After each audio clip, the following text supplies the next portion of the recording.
Alléluia. Je vous invite à regarder avec moi dans Jean chapitre 12, verset 25, 2 Timothée, chapitre 2, verset 2, et 1 Corinthiens 9, verset 24. Le seul nouveau verset que vous avez aujourd'hui pour les gens de la Baha, c'est 1 Corinthiens 9, verset 24, parmi les versets principaux.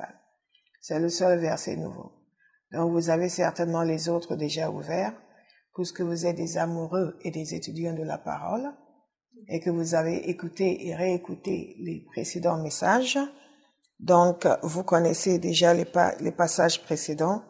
Je vais vous les lire pour vous rafraîchir la mémoire et aussi pour le bien de tous ceux qui nous suivent dans cette série pour la première fois. Il y a un salaire pour votre service. Il y a un salaire pour votre service. Dieu, dans sa grâce, nous a sauvés en dépit du fait que nous ne le méritons pas. Et en nous servant, il nous a donné une équation. Nous sommes sauvés pour le servir. Mais en dépit de cette équation, il nous donne encore une promesse que lorsque nous le servons, il y a un salaire pour notre service. Nous voyons donc déjà Jésus nous dit dans Jean chapitre 4 que celui qui moissonne reçoit un salaire et amasse de fruits pour la vie éternelle. Celui qui moissonne ici n'est pas celui qui a semé de l'argent et donc est en train de moissonner de l'argent en retour. Non, il parle de ceux qui moissonnent des âmes. En d'autres termes, ceux qui travaillent pour lui dans la moisson des âmes vont recevoir un salaire. Ils vont aussi amasser des fruits pour la vie éternelle. Jésus dit clairement également dans 1 Corinthiens 3, verset 8, je ne vous avais pas donné ce verset-là.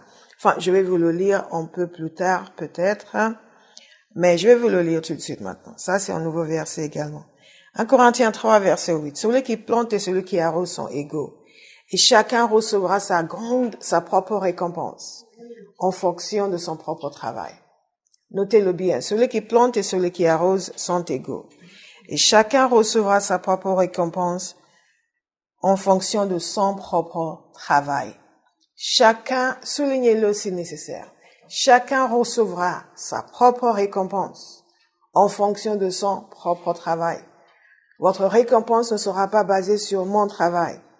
Si vous insistez pour faire mon travail à ma place, vous pouvez le faire, mais vous ne recevrez aucune récompense. Chacun recevra sa propre récompense en fonction de son propre travail. Le travail qui vous a été confié, que vous négligez, que vous faites mal, un travail bâclé est un travail qui ne donne pas de récompense. 1 Corinthiens 3, 14, ça aussi c'est un verset qui est nouveau. Si l'œuvre que quelqu'un a construite sur le fondement subsiste, il recevra une récompense. Et là, il parle d'Apollos et de lui-même qui avait semé. L'un a semé, l'autre a moissonné. Mais que chacun doit faire attention à la manière de bâtir sur la fondation que lui-même a posée. Et chacun bâtit. Et ce qui va, à la fin des temps, il y aura une évaluation de la manière dont nous avons bâti. Et nos œuvres seront testées par le feu. Si vos œuvres subsistent, vous aurez une récompense. Si son œuvre brûle, il perdra sa récompense. Lui-même sera sauvé, mais comme au travers du feu. Je vous donne tous ces passages pour que vous compreniez qu'il y a vraiment une récompense pour ce que nous faisons sur terre, pour notre manière de servir ou de ne pas servir le Seigneur. Je vous encourage de laisser cela pénétrer dans votre cœur. Parce que certes, il y a des gens qui ont plus d'abnégation que d'autres. Il y a aussi des gens qui ont plus d'intelligence spirituelle que d'autres. Il y a beaucoup de chrétiens qui n'ont aucune intelligence spirituelle, qui pensent que la meilleure vie chrétienne, c'est celle qui consiste à recevoir le maximum et à faire le minimum pour l'Église et pour le Seigneur. Vous faites fausse route. Dieu n'est pas un idiot. Et beaucoup de gens pensent que tant qu'ils sont pas frappés par quelque chose de terrible, tant qu'ils réussissent quand même à se marier, à avoir des enfants, à avoir ceci, nous avons les mêmes standards que le monde. Donc nous évaluons nos vies comme le monde. Tant que nous n'avons pas de catastrophe majeure dans nos vies, nous estimons que nous sommes bénis. La parole de Dieu nous dit ce que c'est la vraie bénédiction. Personne ne sait ce que c'est la vraie bénédiction, jusqu'à ce que vous teniez devant le Seigneur. Et vous voyez ce qu'il dit des œuvres que vous avez faites pendant que vous étiez sur la terre. Tous les gens instables, qui ne sont pas sérieux, qui attendent qu'on les supplie pour qu'ils viennent à l'église, ou qui sont là pour chauffer les bons, qui sont là qui n'apportent rien, ou qui servent comme quelqu'un que l'on oblige à faire ceci, à faire cela, sont des gens qui manquent cruellement d'intelligence spirituelle. Cruellement. Et je prie qu'il ne se trouve plus personne de cet acabit à Bauhaus. Que la parole de Dieu fasse en effet dans nos vies, que nous ayons suffisamment de respect pour le Seigneur, de reconnaissance pour ce qu'il a fait pour nous. Je bénis le Seigneur pour tous les témoignages que vous avez donnés concernant la fosse à la gloire. Et je prie que ces témoignages durent, que cette prise de conscience dure. Alléluia. Et que cette conscience de ce que Dieu attend de nous habite pour le restant de nos jours. Et je prie aussi qu'ayant cette conscience, nous ayons une attitude dans le service qui nous permet de recevoir notre récompense. Donc, ces différents passages que je vous ai lus montrent clairement que la récompense est une évidence dans la vie chrétienne. Et plus personne ne doit servir le Seigneur et faire comme si c'est trop compliqué, c'est trop difficile, ça détruit sa vie, ça l'empêche de vivre sa vie, oui, pourquoi ceci, ou comme si l'Église se servait de lui. Non, chaque service qui vous est donné de faire à l'Église est un privilège. Un privilège pour vous, une opportunité pour vous de servir, une opportunité pour vous d'honorer le Seigneur, une opportunité pour vous de recevoir une récompense. Et chaque acte d'infidélité dans le service à l'Église est une honte monumentale pour un enfant de Dieu qui a déjà tellement reçu et qui veut donner si peu et qui finit aussi par bâcler l'œuvre de Dieu. Vous pouvez bâcler le travail de votre patron, mais bien aimé, quand vous bâclez l'œuvre de Dieu, vous avez commis un crime grave. Vous pouvez bâcler même votre propre travail à la maison, mais quand vous bâclez l'œuvre de Dieu, vous commettez un crime très grave. Et je sais que vous n'avez jamais, pour la plupart, ou peut-être tous, entendu ce genre de propos dans une église, mais nous ne disons pas la vérité aux gens. Il faut que l'on commence à dire la vérité aux chrétiens. Quand vous bâclez l'œuvre de Dieu, parce que vous êtes de mauvaise foi, de mauvaise volonté, vous avez commis un crime grave. Il n'y a rien de plus important sur terre que l'œuvre de Dieu. Parce que son objectif est le seul objectif valable, sauver les âmes des hommes, établir le règne de Dieu sur la terre. Et que vous le traitez à la légère et vous le bâclez. Et vous avez quand même de l'insouciance. Vous devez vous rendre compte que c'est un grand crime. Un très grand crime. Un très très grand crime. Un très très très grand crime. Que de minimiser, mépriser ou de bâcler l'œuvre de Dieu sur la terre dont l'objectif est de sauver les perdus, dont l'objectif est d'établir le règne de Dieu sur la terre. Mais pourtant, vous ne bâclez pas votre travail au McDonald's, vous ne bâclez pas votre petit poste de cadre, ça vous tient à cœur. Mais l'œuvre de Dieu, qui consiste à établir le règne de Dieu sur la terre, n'a pas de valeur à vos yeux. Je veux inviter à Bauhaus ce matin, alors que nous commençons cette année, à une réflexion très profonde. Je vous ai parlé mercredi soir du fait qu'il y a une absence de profondeur, il y a trop de superficialité dans la vie chrétienne. À une réflexion profonde. Je vous ai souvent parlé du sens de l'existence, pourquoi nous sommes là. Si ce qui constitue le sens de notre existence sur terre n'a pas de valeur à vos yeux, vous n'avez pas commencé à réfléchir. Vous êtes encore pris par la mondanité et par la bêtise. Mais je prie pour quelqu'un ce matin que ses yeux vont s'ouvrir et vont se rendre compte que tout ce qui concerne Dieu, l'établissement du règne de Dieu sur la terre, le salut des humains, c'est la seule chose qui a de la vraie valeur sur terre. Et quand vous avez le privilège d'y participer, n'arguez pas que vous n'avez pas le temps. Vous êtes en train de dire que vous n'avez pas le temps pour faire ce pour lequel vous avez été mis sur terre. Quand vous avez le privilège d'y participer, considérez-le comme l'occupation la plus importante qui pourrait vous être confiée. Considérez-le comme un privilège immense et soyez reconnaissants envers ceux qui vous accordent ce privilège, quelle que soit la fonction. Celui qui plante, celui qui arrose, vont tous recevoir un salaire. Celui qui plante, ceux qui arrosent, vont tous recevoir un salaire. Mais la parole nous dit aussi que certains vont perdre leur récompense. Je prie que vous ne fassiez pas partie de ceux qui vont perdre leur récompense. Alléluia. Amen. Et dans Jean 12, verset 26, il nous a dit ceci. Je vous rappelle tous ces versets. Ensuite, je vais donner quelques points. Très rapidement, je ne vais pas les développer. Mais je veux que vous méditiez longuement sur ces versets que je vous ai donnés. Jean 12, 26, vous connaissez déjà ce verset. En vérité, je vous le dis, si le grain de blé tombé en terre ne meurt pas, il reste seul. Et méditez longuement ce que Jésus nous dit dans ce passage.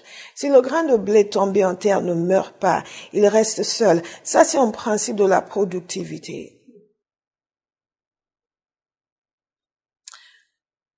Mais s'il meurt, il porte beaucoup de fruits.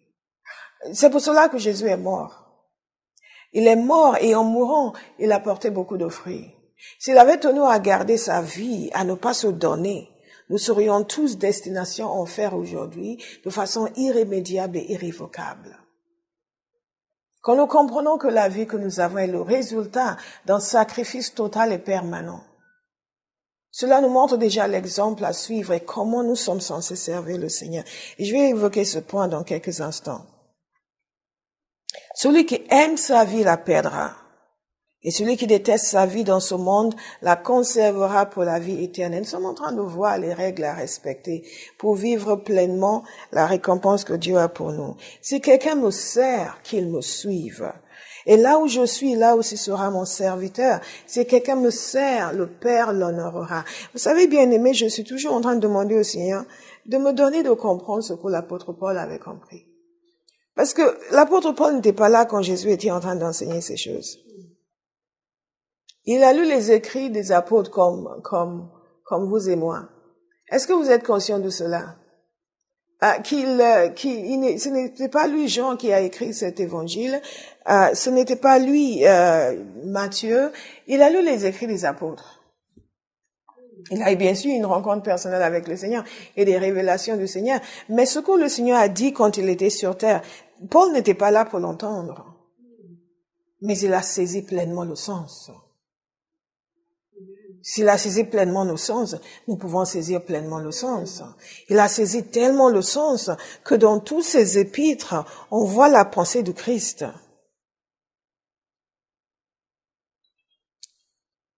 Et donc nous voyons ici, encore une fois, et c'est là où nous avions commencé par ailleurs, cette promesse que Dieu fait encore,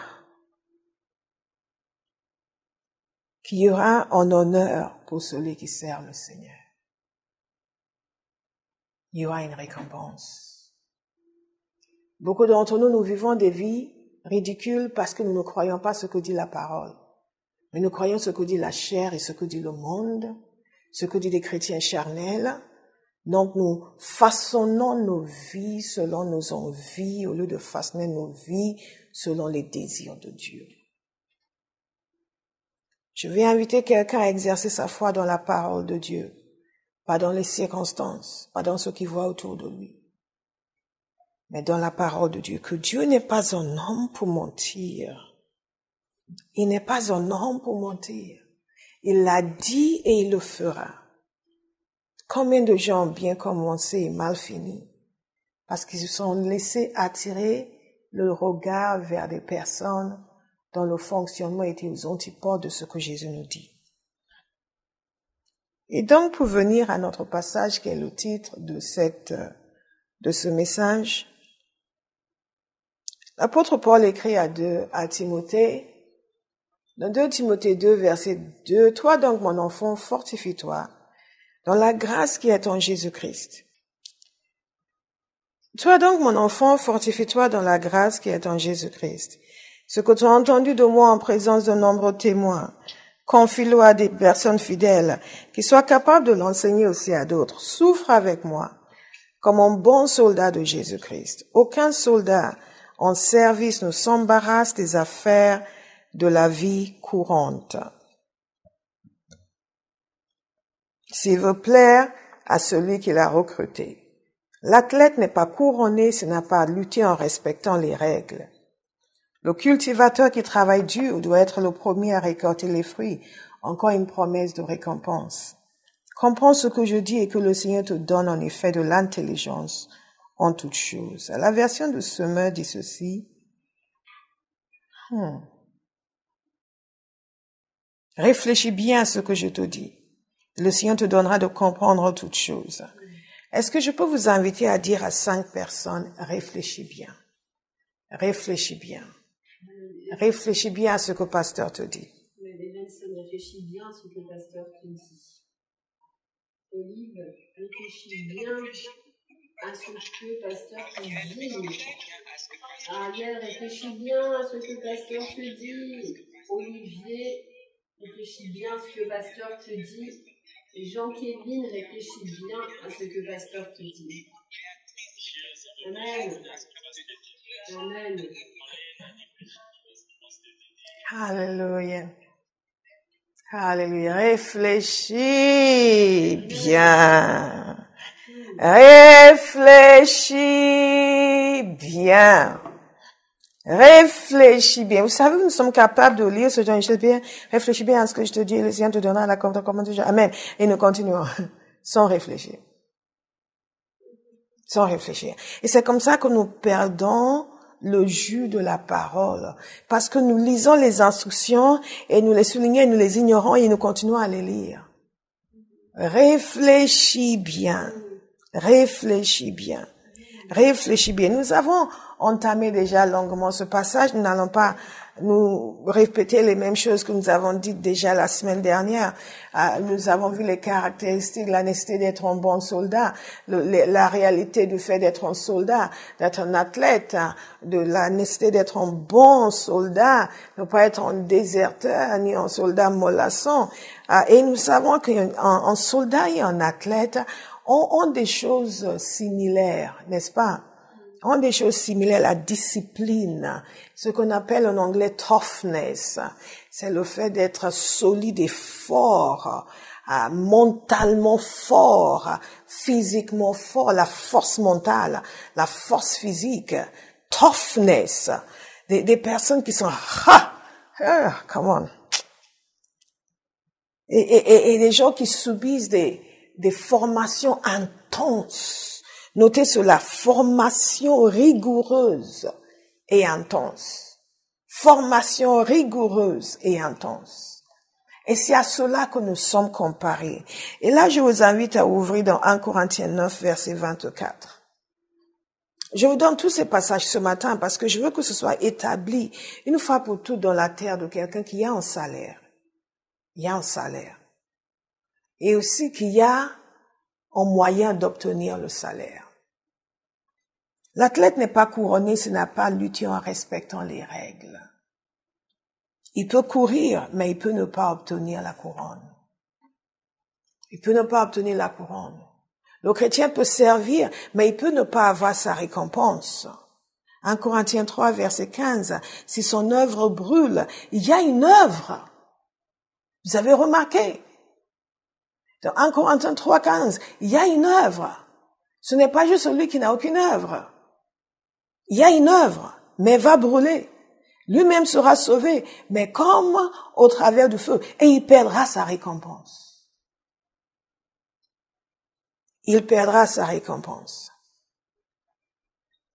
Maintenant, 1 Corinthiens 9, au verset 24, il nous a dit ceci.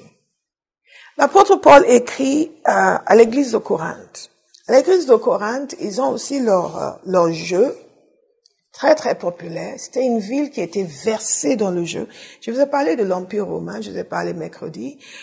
Tout le monde grec était un monde de sport, d'activité physique.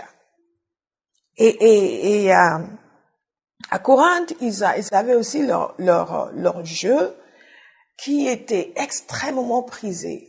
C'était une culture de la ville. Et donc, en leur parlant ainsi, ils comprenaient très bien, l'église de Corinthe comprenait très bien ce que Paul voulait leur dire.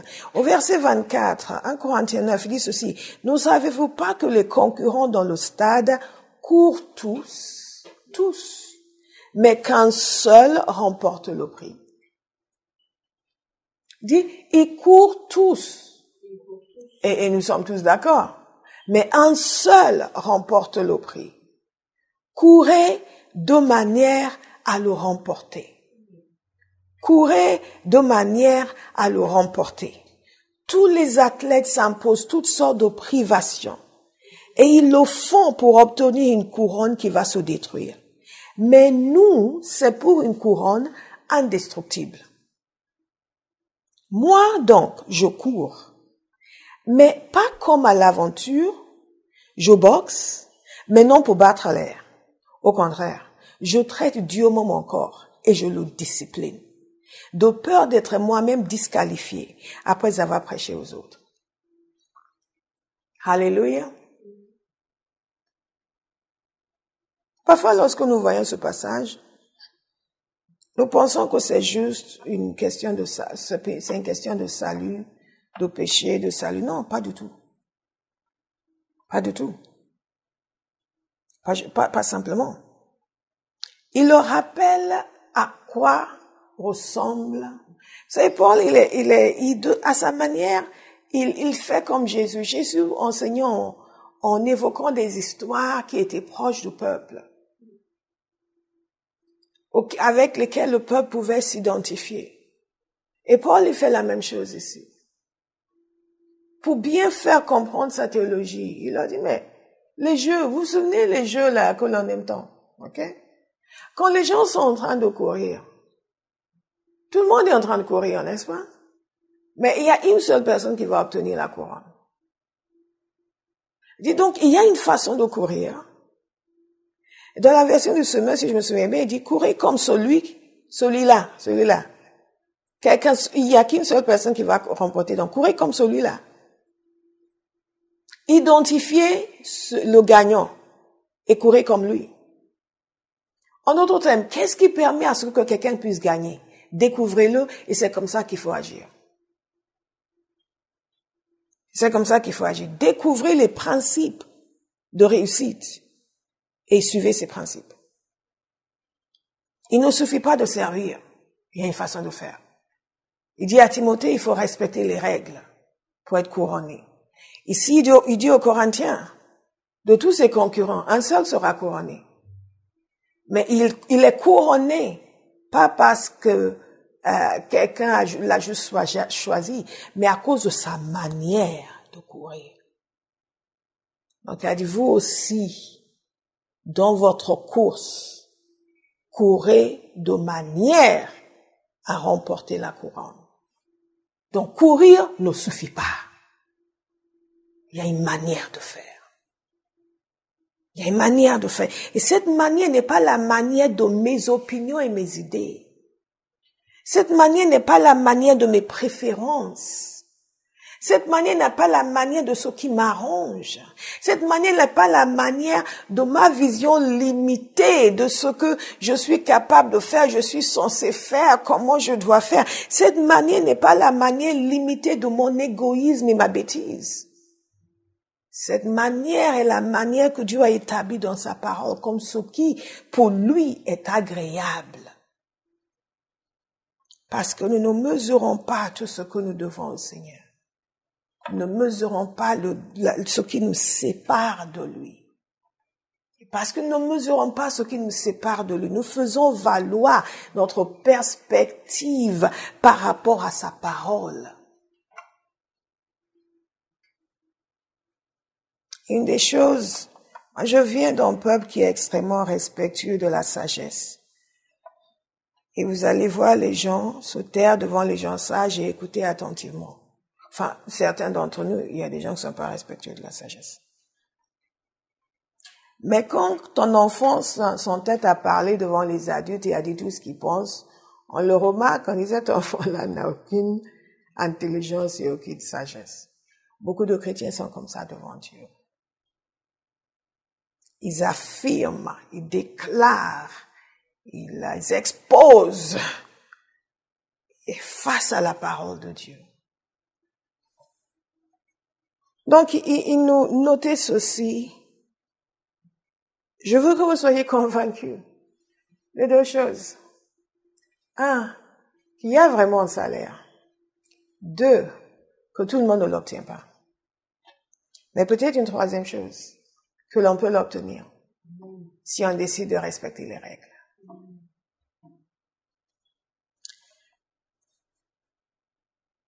Donc il dit courez de manière à le remporter. Mais regardez au verset 25.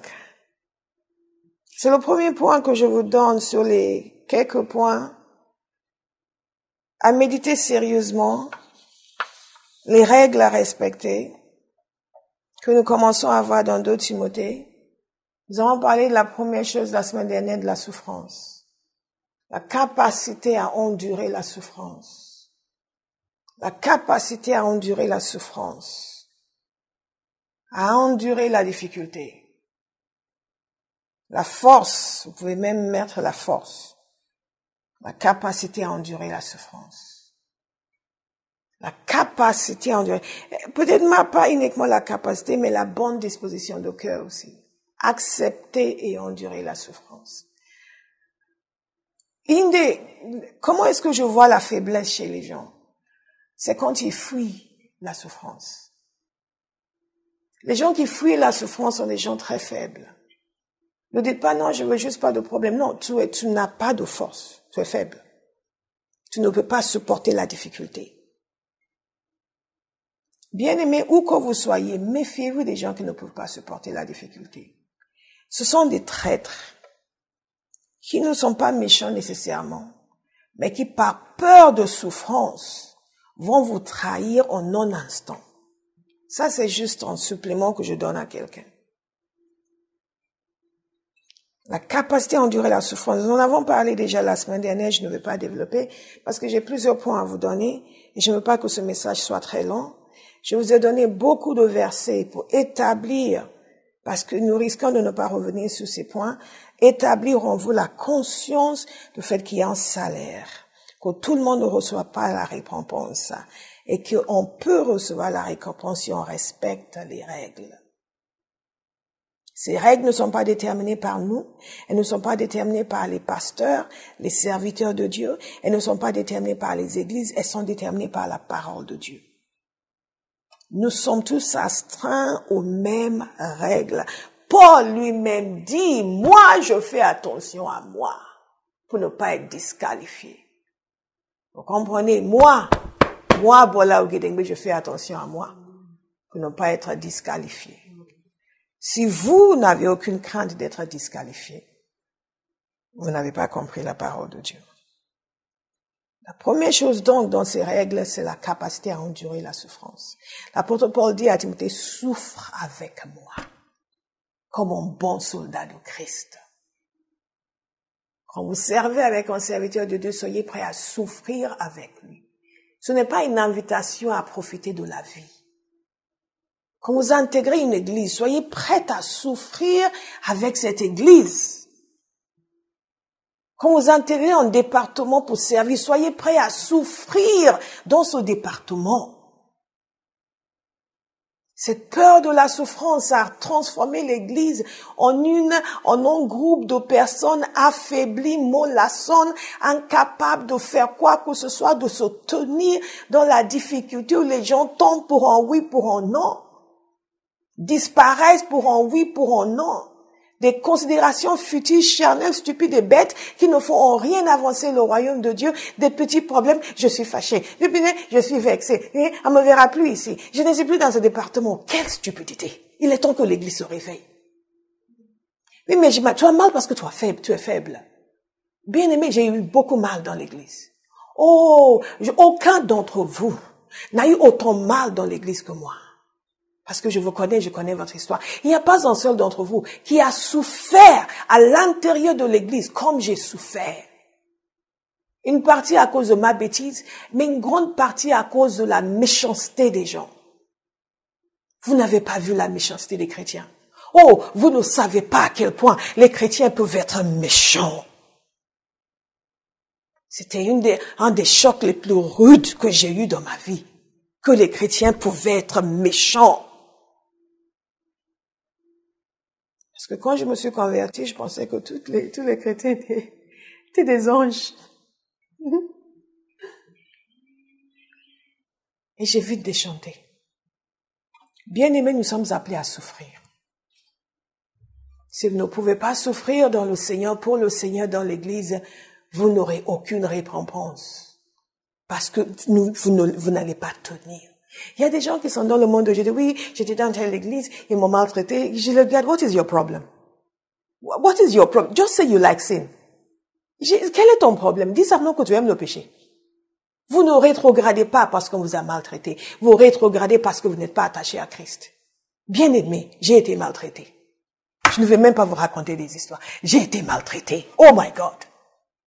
Maltraité. Mais c'est notre lot en tant qu'enfant de Dieu. Et si vous ne pouvez pas être maltraité et supporter et sortir victorieux, Dieu ne peut pas vous faire confiance.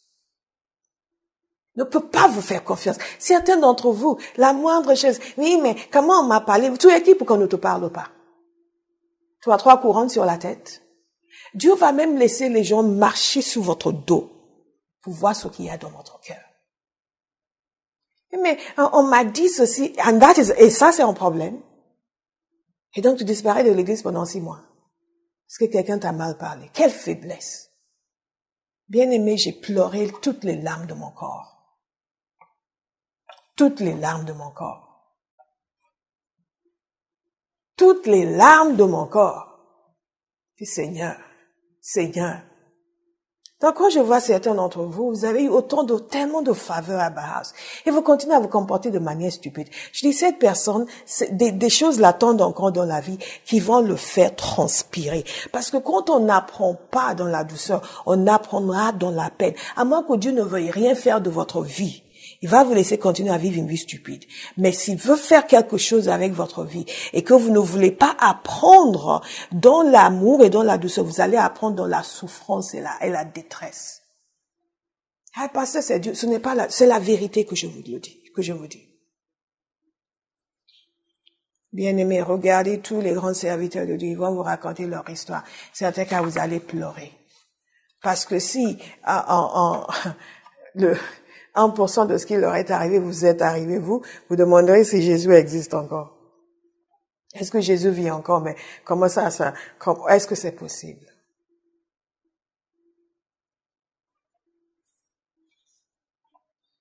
Quand vous pensez que vous avez tout vu, ça recommence.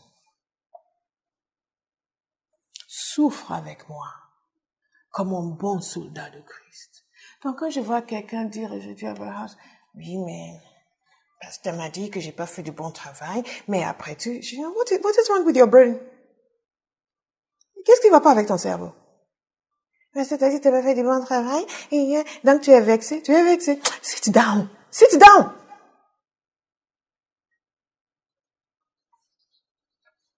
Il y a des années de cela, il y a des gens qui...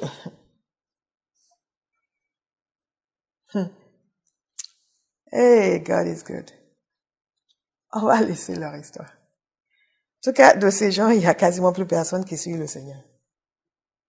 Mais quand vous parlez avec les jeunes, ils pensent savoir. Parce qu'il y a un serviteur quelque part qui leur a donné la faveur qu'ils ne méritaient pas. Il leur a donné un titre. Et quand vous les mettez en garde sur leur vrai état spirituel, que ce titre n'a aucune valeur, Dieu ne compte pas sur les titres, mais compte sur les individus qui ont été façonnés dans la bataille, qui ont appris dans la dureté, qui ont appris à supporter la difficulté, qui ont appris dans les larmes, qui ont appris à tenir ferme, même quand tout va de travers, qui ont appris. On n'est pas construit par un titre. On est construit par la soumission à la volonté de Dieu dans la difficulté. Que je les mettais en garde. C'est un pasteur là. Parce qu'elle a été formée à la dure. Elle veut que tout le monde soit formé à la dure. Aujourd'hui, quasiment aucun n'est dans le Seigneur. Bien-aimés, soyons sérieux. Si nous voulons recevoir notre récompense et durer jusqu'à la fin, nous devons être prêts à supporter la difficulté. Il y a quelqu'un à qui je disais il y a quelques années, j'ai dit, je suis inquiet pour toi. Je suis inquiète pour toi. Tu es trop faible. Nous sommes en guerre. Nous sommes en guerre. La réalité spirituelle est une réalité. Nous ne sommes pas des enfants de cœur. Tu es trop faible.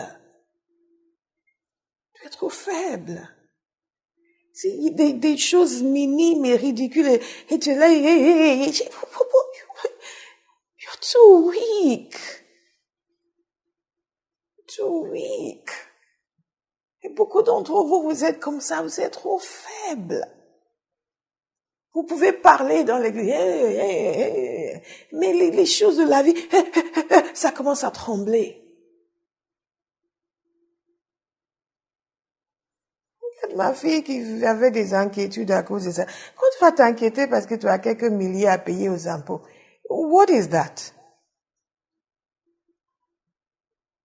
Depuis quand les impôts viennent avec des kalachnikovs dans ta maison? Non, mais en France, les impôts, et tu as peur parce que tu as quelques milliers à payer. Mais enfin, toutes ces choses qui vous font peur sont tellement stupides. Tu as un salaire. Ce n'est pas comme si tu étais dans la rue. Et tu as peur parce que tu as de l'argent à payer aux impôts. En France, notre idée de la difficulté n'est pas correcte. Mais il y a des gens qui doivent 100 000, 200 000 aux impôts. Ils sont toujours en vie. Ils sont toujours en vie. Et ils dorment bien la nuit. Il faut avoir le cœur pour porter des problèmes. Vous me suivez? Il y a une expression en Yoruba, on dit que quelqu'un a de la poitrine. C'est pas poitrine de femme, hein, je parle de chest. De quoi pasteur parle? Ça veut dire que la personne peut supporter les choses.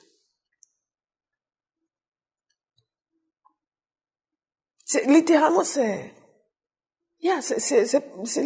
en fait, ça voudrait dire avoir un cœur affermi, dur. Nous avons besoin de nous endurcir. Vous prenez peur pour quelques milliers d'yeux aux impôts. Non, quand même, Abba House. Je suis content que la peur ait disparu, que Dieu ait pourvu, mais j'aurais aimé que le Seigneur n'ait pas pourvu. Pour travailler ton cœur et t'apprendre à ne pas avoir peur pour des broutilles. Ah, mais pasteur, non, des broutilles. Et ça, c'est ça qu'il veut payer. Est-ce que vous savez qu'en France, l'impôt ne met pas en prison des citoyens normaux qui travaillent juste parce qu'ils doivent des impôts? Qu'est-ce que tu risques exactement? Ils vont ponctionner sur le salaire et alors? Ils vont te laisser assez pour vivre. Ils sont tellement sympathiques qu'ils te laissent même assez pour vivre. Je connais des gens qui ont vécu ça. Ils ont eu de ponctions de salaire tous les mois. Il leur restait peu, mais il leur laissait quelque chose. Il y a des pays où vous n'avez plus de salaire jusqu'à ce que vous ayez payé toutes vos dettes. Bien-aimés, mesurons ce que c'est la vraie difficulté dans la vie. Pour tous ceux qui ont fait, les impôts, calmez-vous, hein. Calmez-vous. Et parce que vous devez dire, non, je ne dois pas les impôts. Mais vous savez, dans mes premières années d'exercice de métier, je sais ce que vous ressentez. Parce que je me souviens quand j'ai commencé à travailler que je ne gagnais même pas d'argent, mais j'ai reçu une grosse facture de l'URSSAF. Et j'ai fondu en larmes. J'ai juste une facture de quelques milliers de francs à payer. J'avais même pas quelques milliers de francs. J'avais même pas touché quelques milliers de francs. Encore, tu avais même gagné cet argent et tu l'as dépensé.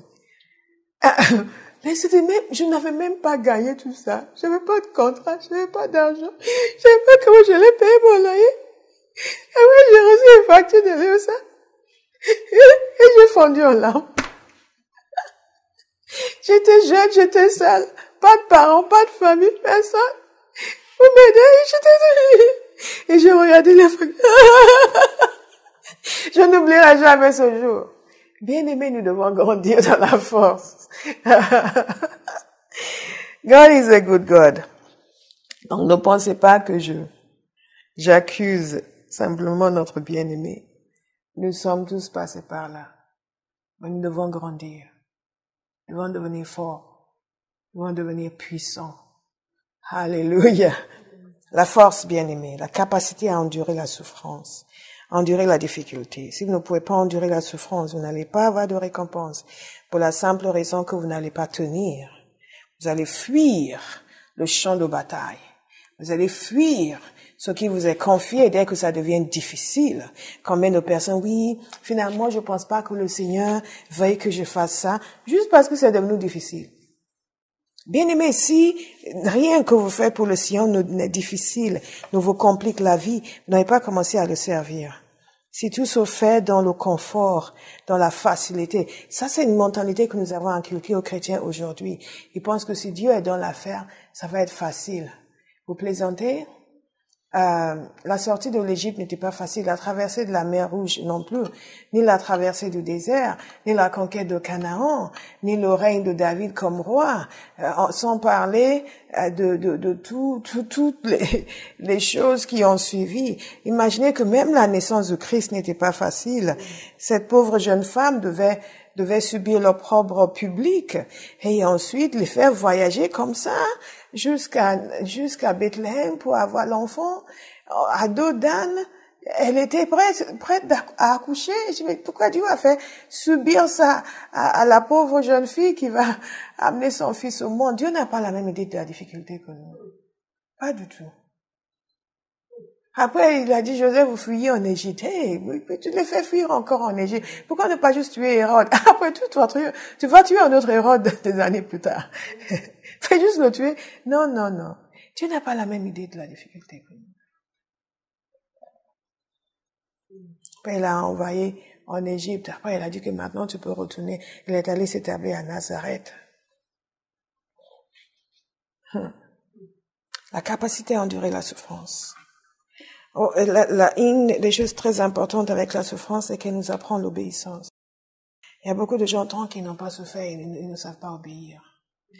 Notez le deuxième point, c'est l'engagement.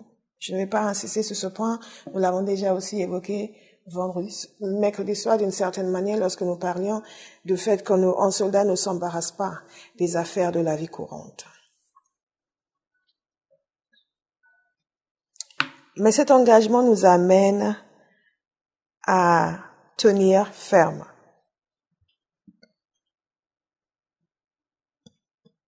Quelles que soient les circonstances. Cet engagement nous amène à servir le Seigneur dans la droiture, à être incorruptible. En fait, il y a un mot que je cherche, dedication.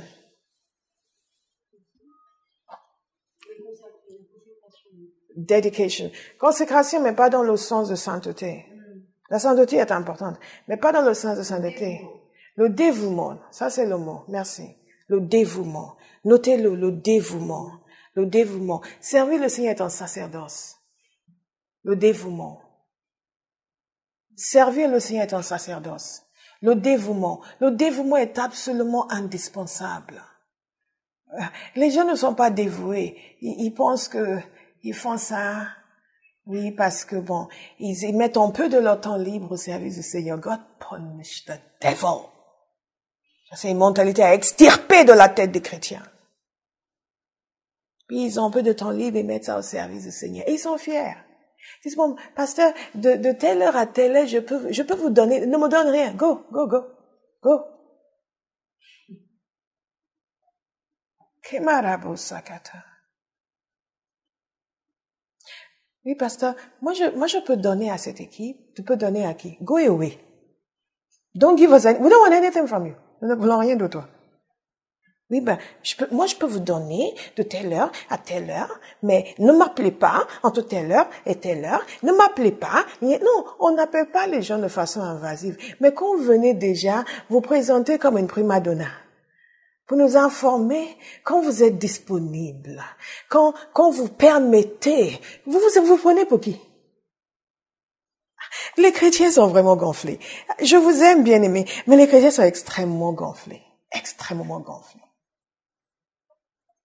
Oui, mais bon, moi je suis prêt à servir, mais attention, attention, pas que on se permette après de m'appeler et de me dire qu'il y a une urgence, puisque chacun a sa vie. Bon, nous allons nous rappeler que chacun a sa vie, parce que la prochaine fois que tu as une urgence dans ta famille, nous ne serons pas disponibles.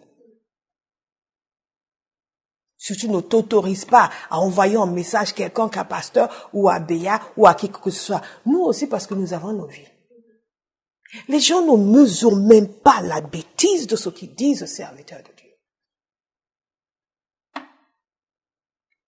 Oui, après tout, on a nos vies et ceci. Vous savez, il y a des gens qui travaillent. Ma sœur, dans le temps, elle travaillait dans une grosse banque à Manhattan. Et elle avait un téléphone sur elle, 24 heures sur 24. Ce qui veut dire, parce que vous savez, aux États-Unis, ils ont ces banques qui travaillent 24 heures sur 24.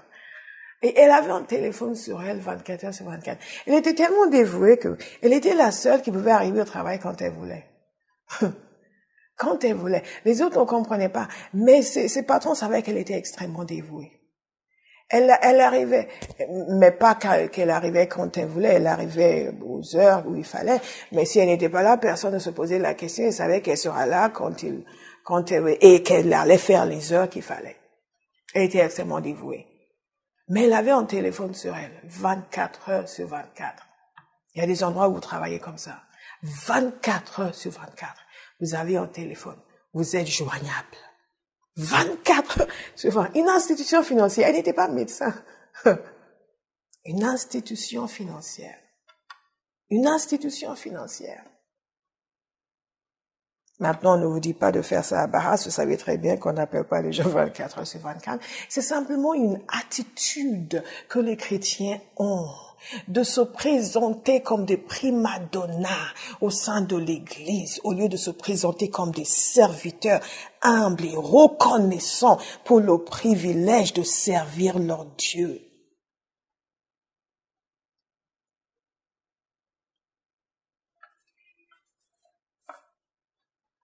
La parole de Dieu est claire sur le fait que nous ne devons pas nous donner plus d'importance que ce que nous avons. Si nous voulons recevoir notre récompense, nous devons faire ce qui nous est confié avec dévouement, avec engagement. Le troisième point que je veux que vous notiez, s'il vous plaît, c'est le mot sacrifice. Et là non plus, je ne vais pas m'attarder dessus parce qu'à Bauhaus, si vous ne savez pas maintenant qu'il faut se sacrifier, ça veut dire que vous ne m'écoutez vraiment pas du tout quand je prêche. La vie exige des sacrifices. Tout ce que vous allez faire de valable dans la vie va exiger des sacrifices. Il y a des gens qui ont mis de côté des années entières de leur vie pour se former, pour faire quelque chose. Ils ont fait un sacrifice. Ils ont fait un sacrifice. L'apôtre Paul dit ceci: tous les athlètes s'imposent toutes sortes de privations. Et ils le font pour obtenir une couronne qui va se détruire. Ils s'imposent toutes sortes de privations. Ils s'imposent toutes sortes de privations parce qu'ils veulent obtenir une couronne. Qu'est-ce que vous êtes prêt à vous imposer pour obtenir un salaire de la part du Seigneur, pour obtenir une récompense? Et je ne parle pas simplement de récompense sur terre, mais le fait que d'arriver sur terre et ne pas y rester les mains vides parce que Dieu a regardé vos œuvres, il a dit détruites.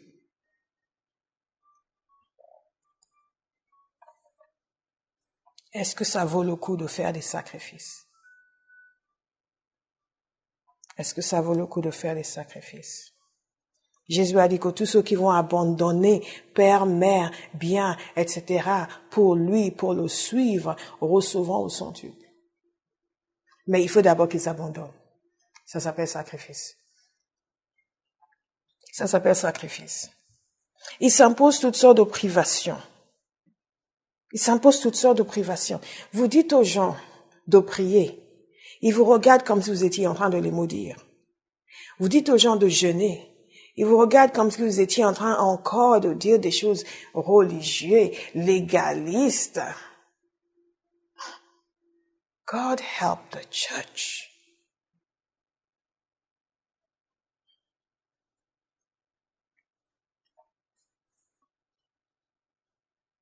Je bénis le Seigneur pour tous les témoignages qui sont sortis des 21 jours de jeûne et de prière.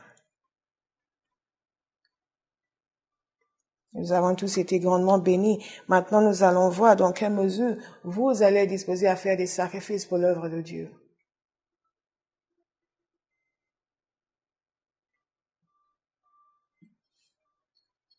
Il s'impose toutes sortes de privations. En d'autres termes, vous ne pouvez pas réussir dans la vie en faisant les choses comme ça vous arrange. Il y a des règles à respecter. Un athlète sait qu'il ne peut pas rester allongé sur son canapé tous les jours à regarder la télévision. Allez voir les athlètes qui se préparent pour une course. Demandez-leur combien d'heures par jour ils regardent la télévision. Demandez-leur ce qu'ils mangent et comment ils mangent chaque jour. Vous allez voir que tout est ciblé pour obtenir leur objectif, pour arriver à leur objectif, pour réussir leur objectif, pour obtenir cette couronne. Et l'apôtre Paul dit, mais la couronne pour laquelle il court est une couronne indestructible, est une couronne destructible. Et ils font tout ça pour pouvoir l'obtenir. Mais nous, il y a une couronne qui est indestructible, qui nous attend. Pourquoi nous ne pouvons pas nous imposer des privations? S'il vous plaît, posez la question à quelqu'un à côté de toi. Pourquoi tu ne peux pas t'imposer des privations? Et Vincent, pourquoi tu ne peux pas...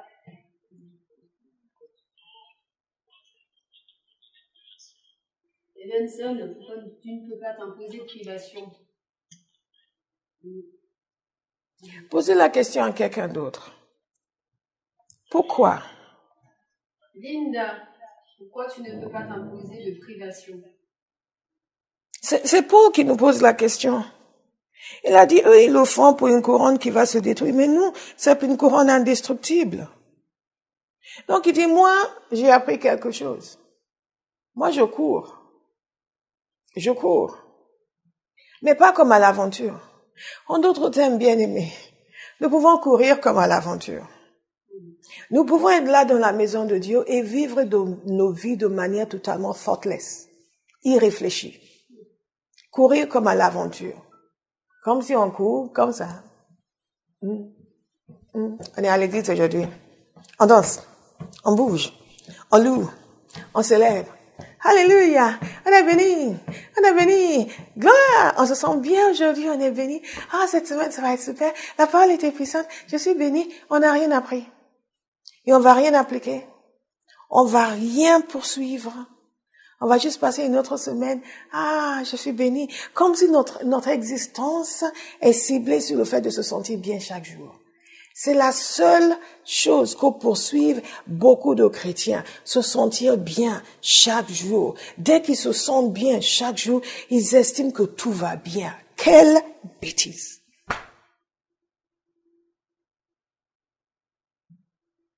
Nous nous sentons bien. Dès que je me sens, aujourd'hui je me sens bien, gloire à Dieu. Seigneur, merci. Seigneur, je t'aime. Seigneur, ceci. Seigneur, c'est... Mais des vies d'une médiocrité effarante. Je me sens bien. Merci, Seigneur. Non. Nous ne courons pas comme à l'aventure. Nous avons un objectif. Nous avons une couronne qui nous attend. Nous avons une récompense. Chaque enfant de Dieu doit vivre avec cette mentalité. Je cours pour saisir quelque chose. Paul lui-même m'a dit dans Philippiens, je cours pour tâcher de saisir ce pour lequel Christ m'a saisi. Je ne cours pas à l'aventure. Chaque jour, qu'est-ce que nous saisissons?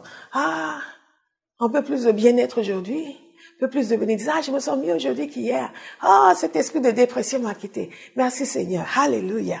Et c'est le summum de nos ambitions spirituelles.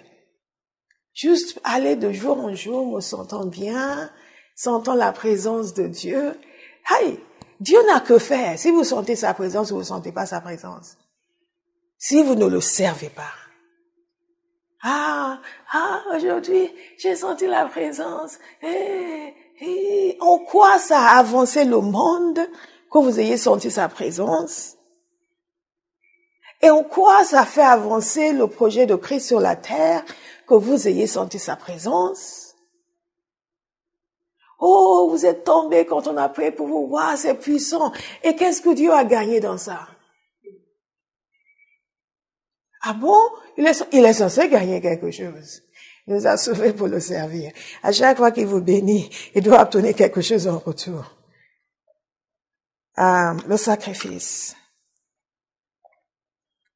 Nous nous imposons toutes sortes de privations pour obtenir une couronne indestructible. Paul dit au verset 27, je traite durement mon corps et je le discipline. Dites discipline. Discipline. Discipline. Je le discipline. Je le discipline. Il y a des endroits où le jeune est tombé en désuétude. Oui, mais on est sous la grâce. Non, vous êtes sous la paresse. Sous la paresse. Quatrième point, bien aimé. La soumission. Ce qui a marqué la vie de Timothée, c'était sa soumission à l'autorité. Et c'est ce qui a constitué son élévation. Sa soumission à l'autorité. Ce qui a marqué la vie de Jésus, c'était sa soumission au Père. Cela a conditionné le sens de son existence, la nature de son existence et le fruit de son existence. Dans le jardin de Gethsémani, il y avait un moment dans la vie de Jésus où il avait la possibilité de dire non, non, non. C'était dans le jardin de Gethsémani. Et nous savons que la pression était telle, il est allé jusqu'à dire, Père, s'il était possible, let this cup pass from me. Mais non pas ma volonté, mais ta volonté. Bien-aimé, Jésus est l'exemple même de souffrance. La parole de Dieu nous l'appelle même l'homme de souffrance. Qu'il était habitué à la douleur. Et ce pour nous. Et nous ne voulons aucune douleur dans son service. Aucun inconvénient dans son service. L'église est le lieu où on va remarquer mon excellence. C'est le lieu où je vais déployer ma grandeur. Mais tout ce qui est un inconvénient, ça me prend mon temps. Allez, faites vite parce que moi j'ai des choses à faire. God punish the devil. La soumission, notez le point 4. Donc, lorsque nous servons le Seigneur et que nous voulons recevoir une récompense, nous devons respecter les règles. En athlète et en soldat, sont des gens disciplinés, dévoués, qui savent se sacrifier et qui savent se soumettre à l'autorité. Et cette image d'athlète revient continuellement. Lorsque les règles sont nées, le propre même de la soumission, c'est respecter les règles. Un athlète qui ne respecte pas les règles est un athlète insoumis. Vous avez déjà vu certains athlètes qui se vexent et ils sont disqualifiés de suite. On ne leur demande pas depuis combien de temps ils se préparent pour ces jeux. Tout de suite, ils sont disqualifiés. Va te vexer dans ton vestiaire. Va claquer tes doigts contre le mur si tu veux dans ton vestiaire. Mais ici, l'autorité qui décide que tu es disqualifié. Tu n'as pas respecté les règles. Nous devons être soumis. 5e point. Et ce point est très important. Certains, je ne me suis pas attardé dessus parce que à d'autres occasions, je vous ai longuement enseigné sur ce point et vous-même, vous êtes qualifiés pour enseigner. Le 5e point, c'est le sens du devoir. Bien-aimé, écrivez-le. Mettez-le en gras, en rouge et souligné, entouré d'un cercle. Le sens du devoir. Les chrétiens n'aiment pas parler de sens de devoir parce qu'ils pensent que ça veut dire que oui, c'est pas contrainte. Bien aimé. La seule raison pour laquelle nous ne servons pas contrainte, c'est parce que notre intelligence n'est pas renouvelée. Le sens du devoir doit introduire en nous un sens de responsabilité, d'efficacité, de sérieux dans ce que nous faisons.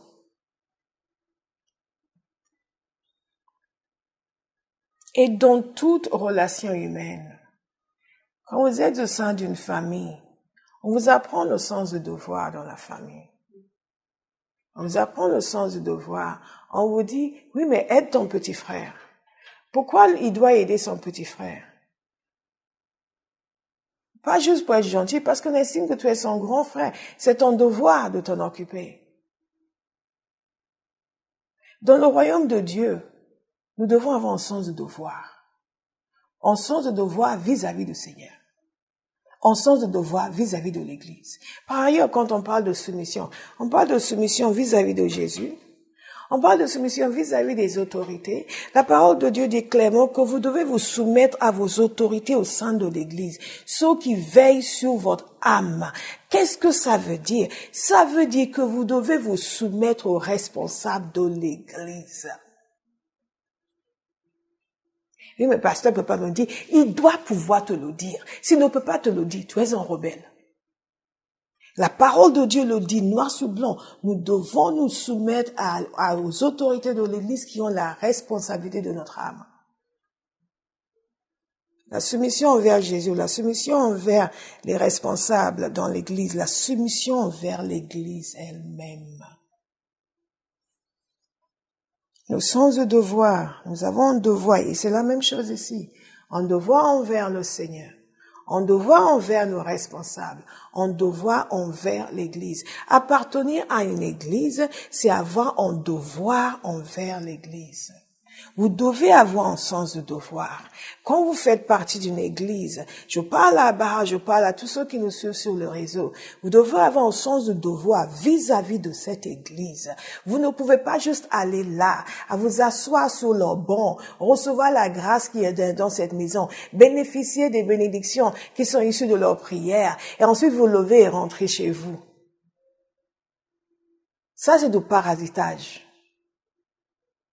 Chaque enfant de Dieu a un sens de devoir. Et quand vous faites une petite chose, vous estimez que c'est beaucoup parce que vous n'avez pas beaucoup de temps. Et les autres sont des imbéciles qui n'ont rien à faire de leur temps. Bien-aimés, voici les raisons pour lesquelles beaucoup d'entre nous ne recevront pas de récompense. Un sens de devoir. Nous devons avoir un sens de devoir.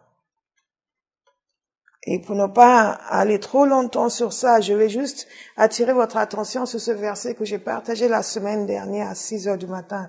Luc 17, 10. Je sais que vous vous souvenez de cette histoire de ce serviteur qui a travaillé dans le champ. C'est une histoire que Jésus lui-même m'a racontée. Et il a dit, ce serviteur travaillait dans le champ toute la journée. Ensuite, quand il revenait à la maison, est-ce que son maître va lui dire, assieds-toi et mange? Non, le maître va lui dire, va me servir mon dîner. Donc, il va servir le maître. Et quand le maître a finalement terminé son repas et tout, là, finalement, le serviteur va pouvoir s'asseoir et manger. Et il dit ceci, il en est de même pour vous. Quand vous aurez fait tout ce qu'on vous demande, ce qui vous est demandé, dites, nous ne sommes que des serviteurs sans mérite particulier. Nous n'avons fait que notre devoir. Ça, c'est la version de Semeur. La version seconde 21 dit ceci, nous sommes des serviteurs inutiles. Nous avons fait ce que nous devions faire. En sens du devoir, bien-aimé. Chaque chrétien doit avoir un sens de devoir vis-à-vis du maître. Nous avons un devoir. Nous ne faisons que notre devoir. Nous ne méritons pas d'approbation ni de célébration. Nous ne faisons que notre devoir. Lorsque nous servons le Seigneur et que nous sommes fatigués après avoir servi, nous n'avons fait que notre devoir. Lorsque nous consacrons des heures à faire l'évangélisation, nous n'avons fait que notre devoir. Lorsque vous consacrez des heures à faire de la vidéo, vous n'avez fait de faveur à personne, ni à pasteur, ni à Bauhaus. Vous n'avez fait que votre devoir. que votre devoir. Je veux que ça entre dans la tête de chacun. Ça va changer notre perspective. Parce que même si vous ne dites rien et vous faites, mais vous faites avec le sens de vous, heureusement que vous êtes là et que c'est grâce à vous et que ceci, vous n'aurez aucune récompense. Vous allez juste faire et faire et faire et faire. Mais nous servons avec la conscience du devoir. Je n'ai fait que mon devoir. Je n'ai fait que mon devoir. C'est oui, mais moi je suis toujours en train de be quiet. Be quiet. Nous n'avons fait que notre devoir. Nous n'avons fait que notre devoir. Quand je vais finir ici ce matin, je vais aller agenouiller, me dire Seigneur, Father, thank you for the privilege. Et ceux qui sont de la jugeote, remercient constamment leur pasteur pour le privilège qu'il leur est donné de servir. Mais certains disent, oui, mais pourquoi me demander, pourquoi moi je fais ceci? Vous n'avez pas d'intelligence spirituelle. Mais quelque chose a changé dans le cœur de quelqu'un qui est sous le son de ma voix ce matin, parce qu'il est temps que l'Église devienne intelligente.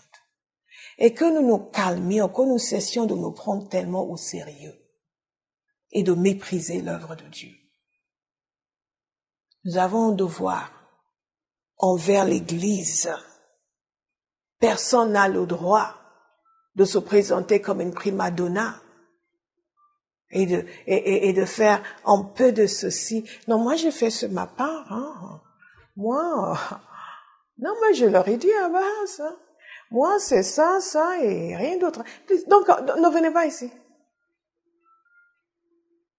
Ah non, moi, non. Et comment pouvons-nous, s'il y a un but de nous-mêmes et si vide de Dieu? En sens de devoir.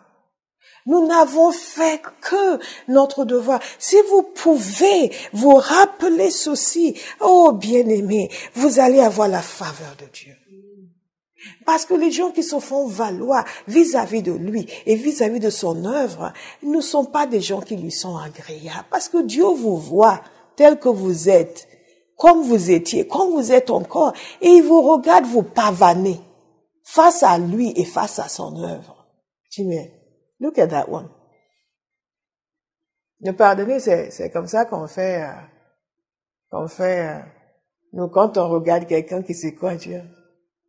Notre thème, nous t'avons mis sur la balance, nous t'avons pesé, et tu pèses pas lourd. Le dernier, je vous donne 2 points que je ne vais pas développer, la persévérance, la maîtrise de soi. Ces 2 vents de paix. Vous allez voir que tous ces points sont des points qui caractérisent les soldats, qui caractérisent les athlètes.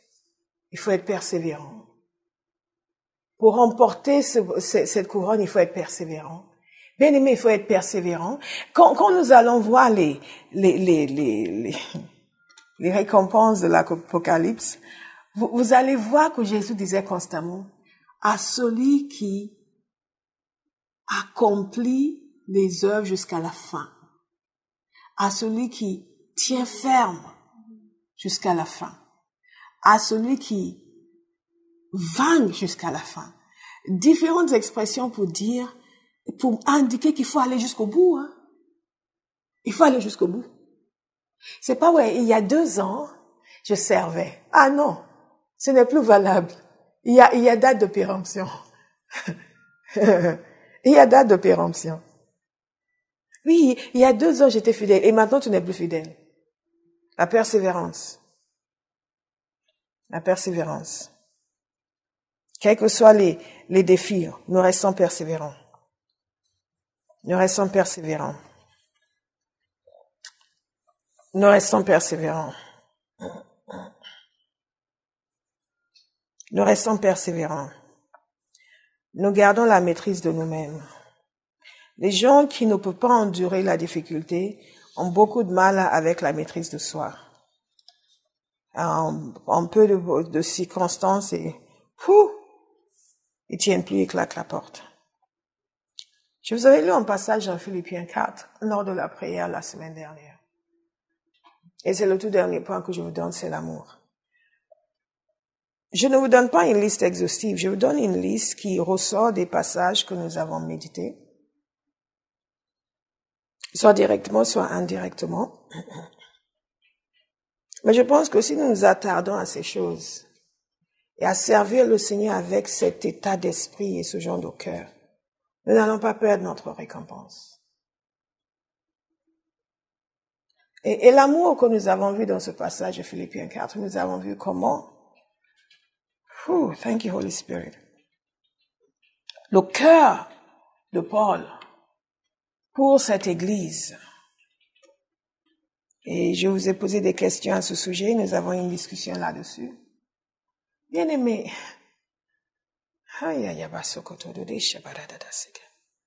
car Dieu a tant aimé le monde qu'il a donné son Fils unique. Toute l'œuvre de Jésus en notre faveur est une œuvre d'amour. Toute notre œuvre pour lui doit être une œuvre d'amour. L'amour pour lui, mais aussi l'amour pour les gens vers qui il nous envoie. L'amour pour ceux qui sont les destinataires des fruits de notre service.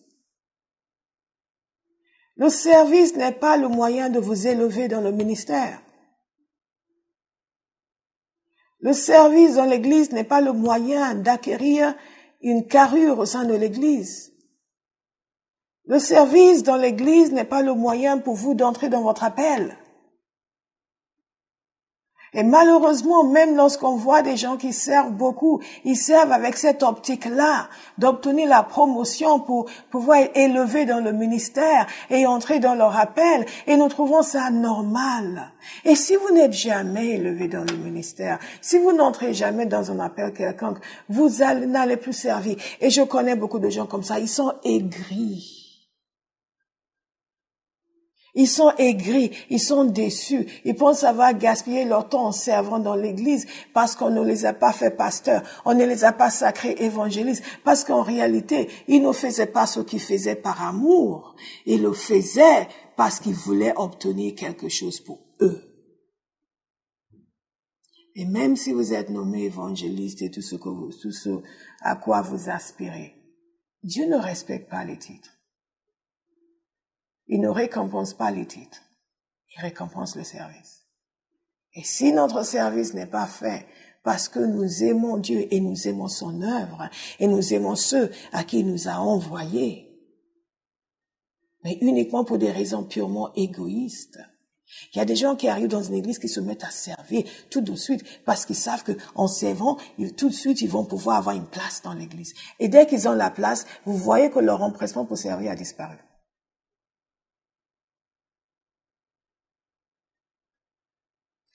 Ils arrivent, ils sont très zélés, ils sont dedans, ils sont partout, dites, fais ça, ah oui, ils sont partout, ils font tout. Vous avez l'impression qu'enfin, il y a des gens zélés qui sont arrivés. Dès qu'ils sont enracinés, et ils ont pris place, ils sont à l'aise, ils sont connus et reconnus, tout d'un coup, le zèle a disparu. Je dis, mais qu'est-ce qui s'est passé avec ces personnes?